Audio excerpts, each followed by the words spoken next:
How are you? I hope you're happy. Washing your hands for at least 20 seconds.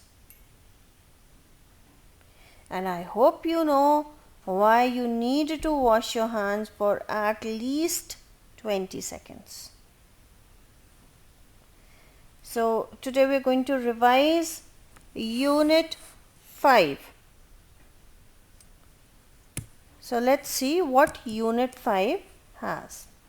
Unit 5 comprises of two poems, that is, Don't Be Afraid of the Dark and Don't Give Up, and a story, Helen Keller. So we are going to start with Don't Be Afraid of the Dark by Ruskin Bond. Don't be afraid of the dark. Don't be afraid of the dark, little one. The earth must rest when the day is done. The sun must be harsh, but moonlight never. And those stars will be shining forever and ever. Be friends with the night. There's nothing to fear. Just let your thoughts travel to friends far and near. By day, it does seem that our troubles won't cease. But at night, late at night, the world is at peace. So, beautiful poem by Ruskin Bond, a writer who's our own, lives in Missouri and writes mainly for children, because he started writing at the age of 16. He wrote his first story at the age of 16. So, in this poem, he says that you don't have to be afraid of the dark. Since the earth works during the day and has to rest, rather everyone in this world has to rest, night comes so that everyone can rest. Says the sunlight is hot, the heat is there, it's harsh and everyone has to work, but the moonlight is not harsh, it's very soothing. And the stars will never leave you, they will shine forever and ever. So you are not alone in the dark. Your stars, the stars in the sky are there, and they will always be there for you. Then he goes on to say, if you are friends with the night, then there is nothing to be scared. Your friends do not hurt you.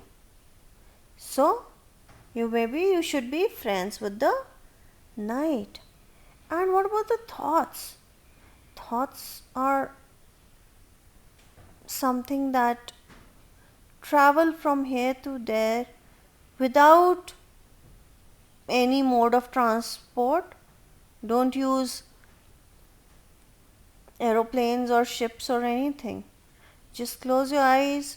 1 second you are in India, the next second Paris, Eiffel Tower maybe. Yeah? 1 second you are in your bed, next second in the space. Is it?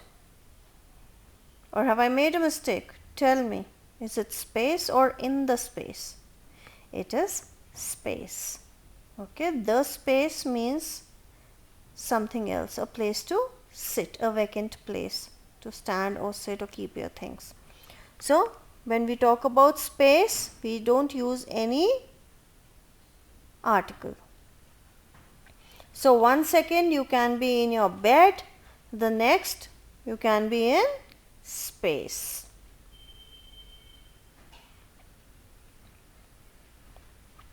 1 second you can be with your mom, the next in the history of the world somewhere. You can be standing with maybe Napoleon. Yeah? So thoughts are something that travel very fast. And that is why Ruskin Bond says that doesn't matter, anything doesn't matter, but what you can do is you can think about all the people you love. Doesn't matter where they are, because thoughts travel in seconds. So, he says, you can think about them. And then he says that yes, during the day we feel our troubles, we have such problems which cannot be solved, or we face troubles every day which will not stop. But when it's night, the whole world is at peace. Everyone is resting. So, a beautiful poem by Ruskin Bond, and we learn a lot from it. Let's see the difficult words. Afraid, dark, rest, harsh, forever, troubles, cease. Afraid, feeling fear. Dark, with little or no light. Rest, to relax. Harsh, rough or cruel. Forever, always. Troubles, difficulties. Cease, to come to an end or stop. Recapitulation of the poem, children. Recapitulation means whatever we have learnt, let us revise it again. So this short poem talks about the fear of darkness that little children develop and how to overcome that fear. The poet says that everyone and everything needs to rest. So everything rests at night. The moon and the stars appear at night to give comfort to everyone while they rest. He also tells the children to think about their loved ones before falling asleep. Let us move on to the second poem. Don't Give Up by, we don't know, that's why we've written anonymous. Don't give up. If you keep on going and never stop, you can keep on going. You can make it to the top. Life is full of mountains. Some are big and some are small. But if you don't give up, you can overcome them all. So keep on going. Try not to stop. When you keep on going, you can make it to the top. So look at this picture of the boy who is standing at the peak. Okay, the topmost place of the mountain, and he is feeling so happy about it that finally he has reached the top. So the poem says, if you don't give up and you have one thing in your mind and you just keep on doing it, there is nothing to stop you. Nothing at all in the world that can stop you in achieving whatever you have thought of. So this poem basically says that you need hard work and willpower. Willpower, that if you think, you do it. It's not that you feel scared, oh this has happened so I'll not, I'll just drop the program. No. Think, take time to think. Try to, take up a goal that, okay, this is my goal and I will do this. It may be by the end of the day, it may be by the end of the week, it may be by the end of the year, or when I grow up. Short term goals and long term goals. So, then if you just keep on doing it in a proper way, you will achieve your goal.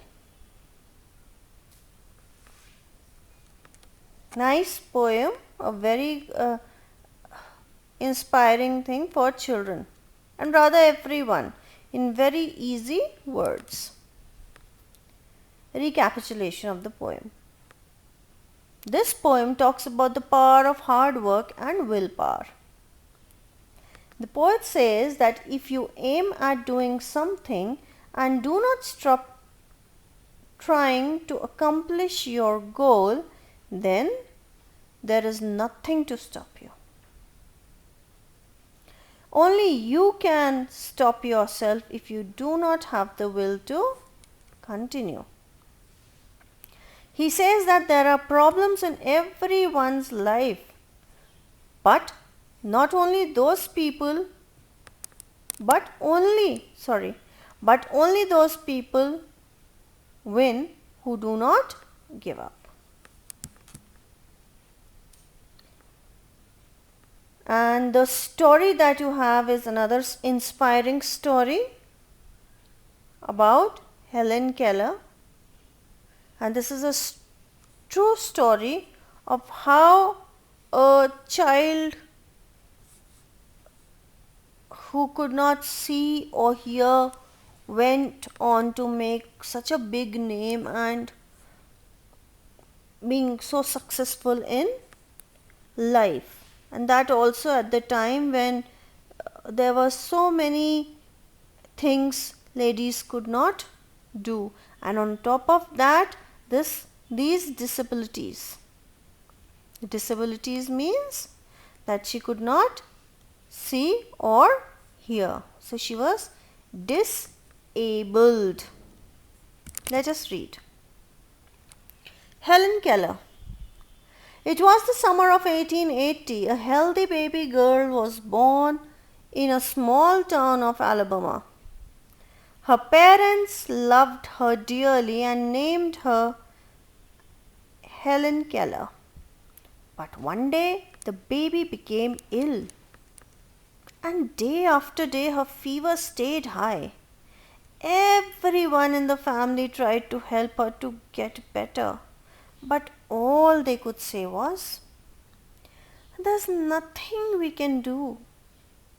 The baby may not live." So this girl was born, and her parents, and she was born in America, 1880, and her parents named her Helen Keller. One day she became ill, had high fever, and everyone tried to help her, but they said that she may not live. Helen lived, but she was not the same after her illness. "Something is wrong," her mother said. At last they found out what was wrong. The child could not see or hear. So children, mothers are the people who are always with their children when they are young, especially when they are young. Though mothers stay with their children throughout their lives, but especially when the child is young, mother does not leave her child, and she is the best judge of how the child behaves and how the child is. So after the illness, it was the mother who pointed out that something was wrong, and she was the one to find out that she could not hear or see. The baby grew into a little girl. Her parents felt sorry for her. Helen often cried and held on to her mother. Give the poor child what she wants, her father would say. Now, when as Helen started growing, children, no one to see, no one to hear, she was all alone in a dark place. So she could not understand anything, and she would just stick to her mother because that was the only touch she had known since her childhood, and she knew that that person is not going to hurt her. And father used to say, okay, whenever she used to cry, he used to say, give whatever, poor child, he used to pity her. Give her what she wants. Don't let her cry so much. Though Helen could not hear or see, she was a bright little girl. Some people thought Helen could not learn anything. Her mother did not agree. So, Helen was quite smart. But obviously, at that time, there was no one who would say that Helen could learn anything. But mother did not agree. Helen is very smart, she said, and added, the problem is, how can we reach her? She's locked up inside herself. So, said that Helen is there, she is smart, but how do we reach her? She cannot come to us. We need to reach her.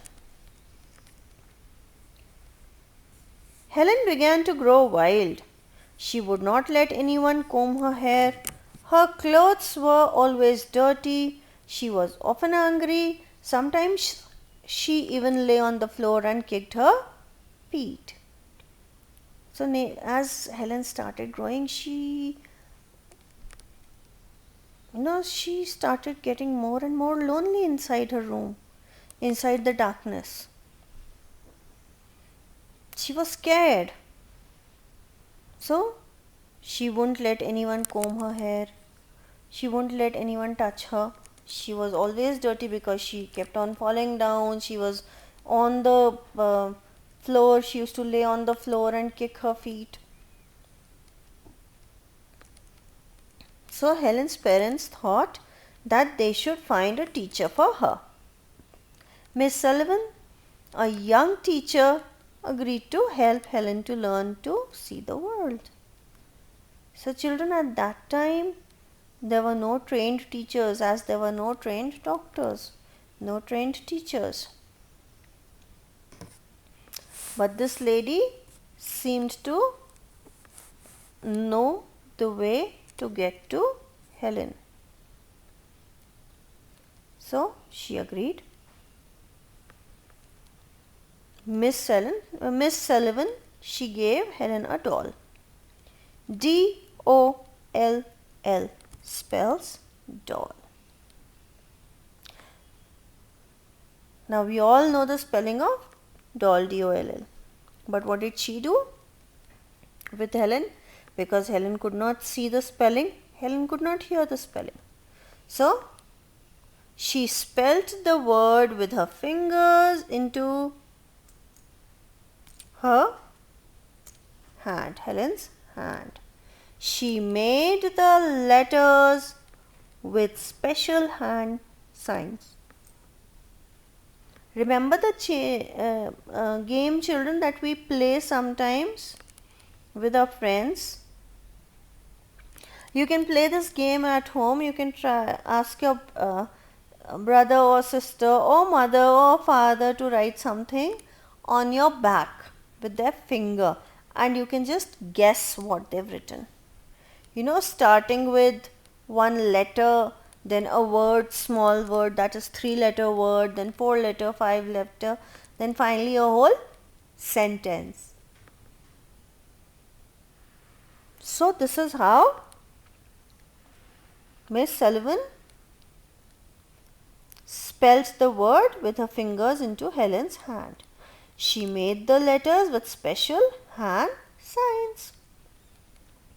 Helen copied her teacher and spelt doll too. So this shows that Helen was very smart. But she did not understand what she was doing. Obviously, she did not understand. This was the first time that they were doing something like this. Helen liked Miss Sullivan. She was strict but kind. She spelled a lot of words for Helen on her hand day and night to make Helen understand. So day and night, Miss Sullivan, she taught Helen words, the spelling of words and the meaning of those words. One day, her teacher made Helen put her hand into running water. Children, that's very scary. You've never felt running water as such, and then suddenly someone puts your hand in running water.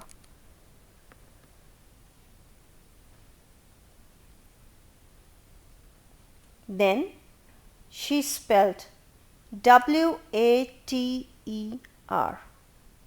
Suddenly, Helen understood that W-A-T-E-R.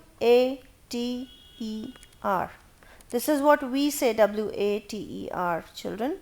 I'm sure Miss Sullivan had tapped something else in, with tapping or hands, special hand signs. She had written water, not W-A-T-E-R.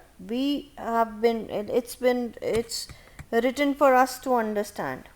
But those hand gestures were maybe something else. So Helen understood that W-A-T-E-R meant something wet, running over her hand.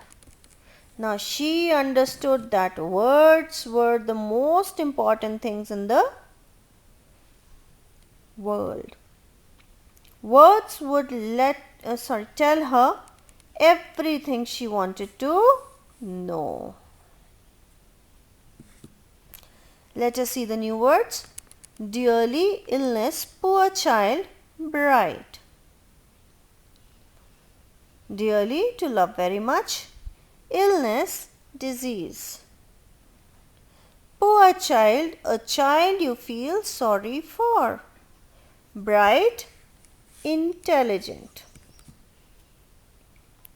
Recapitulation of the story Helen Keller. The story is based on the life of Helen Keller. She was born healthy but lost her sight and hearing due to high fever. Her parents found Miss Sullivan, a teacher who taught Helen to reach out to the world by using words. She went on to make such a big name for herself that we study her story even today. Her life is an inspiration to all those who feel that they are deprived and helpless.